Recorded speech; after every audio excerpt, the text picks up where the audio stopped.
Улица Профсоюзная считается одним из самых оживленных и опасных участков города Бишкек, потому что здесь за месяц регистрируется более десятка дорожно-транспортных происшествий. По словам местных жителей, здесь даже происходят уличные автогонки.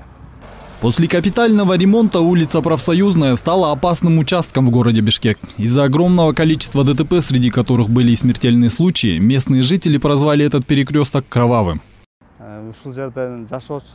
Я живу на этой улице. После ремонта здесь бывает много ДТП. Причиной, я думаю, что здесь нет никаких камер и регулярно проводятся автогонки, особенно ночью. На этом повороте гонщики на большой скорости разворачиваются, но это не всем удается сделать. Я сам несколько раз был свидетелем всего этого.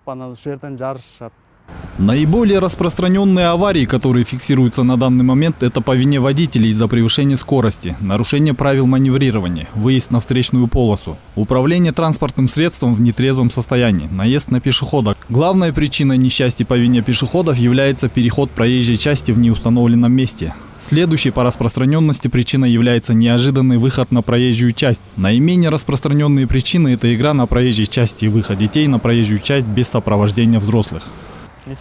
Одной из основных причин ДТП, я думаю, дорога ровная, прямая, и в то же время нет опознавательных знаков, светофоров. Водители на данном участке ездят на большой скорости. Например, если посмотреть на этот отрезок, когда выезжает машина, нет знака «Уступи дорогу». Таких примеров очень много на данной улице.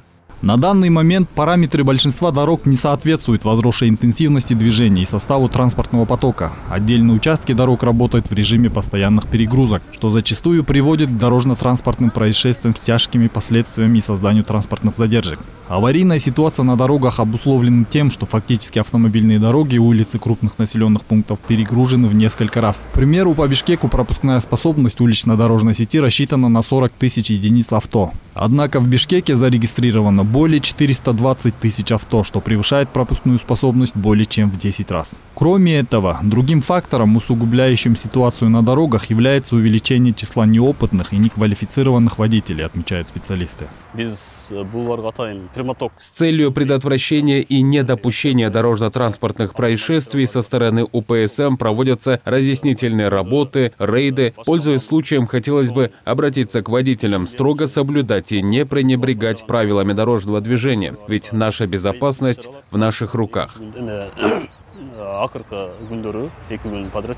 Стоит отметить, несмотря на незначительное снижение смертности при ДТП в Кыргызстане, цифры все же остаются критическими. Жизни, унесенные за последний год на дорогах, в 2 раза превосходят смертность от СПИДа по стране. Такая динамика влечет за собой не только социальный, но и экономический урон. Азамат Кенжешев, Гульчурок Азымкулов, Нью ТВ.